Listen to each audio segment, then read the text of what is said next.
It's Friday, November 2nd. There are just 369 days left until Election Day '08. It's noon in New York, 9 a.m. on the West Coast. I'm Will, and this is Political Lunch. Welcome back to Political Lunch. Rob is under the weather today, so we'll see if I can't handle our usual Friday feature, 10 political news stories in 3 minutes or less, on my own. Here goes nothing. Number 10, we start with a bit of self-congratulation. Way back in the beginning of the summer, Rob and I wondered whether or not Mitt Romney's claim that he managed to balance the Massachusetts budget without raising taxes would hold water. We thought that maybe his move to close business tax loopholes might not be viewed by the business community as, in fact, a tax hike. Well, further evidence that we should be getting paid big bucks for our brilliant political insight. Yesterday, the head of Massachusetts' largest business lobbying group told the Boston Globe his indicating that he balanced a budget without raising taxes is misleading at best. Number 9, Duncan Hunter, who has been running what we like to call an ostrich campaign, pulled his head out of the sand yesterday to gripe about foreign service officers who are objecting to being ordered to serve in Baghdad. Number 8, this has nothing to do with the presidential campaign, but it's just too good to pass up. Wear your blaze orange this weekend, because Dick Cheney's going hunting. That's right, it's time for the Vice President's annual hunting trip, and of course, he's headed to an undisclosed location. So unless you live in, say, New York City, consider yourself a target. Number 7, memo to the candidates. Find yourself lagging in the polls, short a few million votes, not sure where to turn? The answer, apparently, is single women.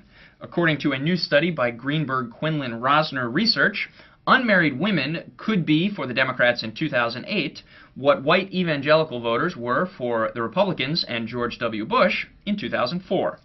Number 6, here's a weird one for you. Bill Richardson, former New Mexico governor and Democratic presidential candidate, has picked up the endorsement of former Chrysler chairman Lee Iacocca. You can read all about it at Iacocca's blog. Number 5, John Edwards is the only prominent candidate to be declared eligible for public matching funds thus far. Here's how it works. The first $250 of each individual contribution to the Edwards campaign will be matched by the federal government. The money comes from that little box you check off on your tax returns. And in return for the federal funds, Edwards agrees to spending limits and other restrictions.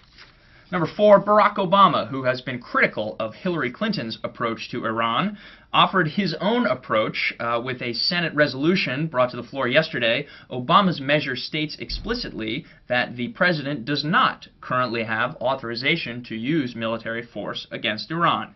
Number 3, Stephen Colbert, presidential candidate or not? Well, it looks like not. No sooner had the TV host filed his papers to be on the ballot in South Carolina than the South Carolina Democratic Party said, thanks but no thanks. Turns out there's a viability test in South Carolina which gives the Democratic Party some discretion as to who's allowed on the ballot. And considering that Colbert is not on the ballot in any of the other 49 states, well, it's unlikely that he would get the nomination. Number 2, Hillary Clinton was at her alma mater, Wellesley, yesterday, where she told the crowd, "In so many ways, this all-women's college prepared me to compete in the all-boys club of presidential politics." And our number 1 story, Paul Krugman of the New York Times has the best political headline of the day, Prostates and Prejudices.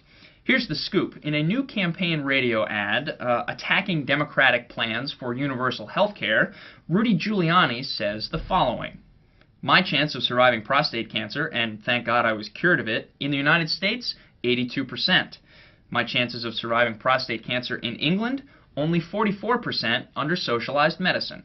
Sounds like a pretty good point, right? Well, sure, if it were true, but it's not. The data deployed in that clever line has been so heavily manipulated as to be entirely misleading, clearly to serve a political agenda. And it's not just me saying that, and it's not just Paul Krugman at the New York Times. A number of other columnists have picked up on that one, including Eugene Robinson at the Washington Post, who ends his piece today with one of the most hard-hitting lines I've read in a long time. "What I don't want," Robinson says, "is another president who refuses to let the facts get in the way of a good story." And I think we all know what he means with that. That's it for Political Lunch this week. Don't forget to turn your clocks back on Sunday. Have a great weekend. We'll see you Monday.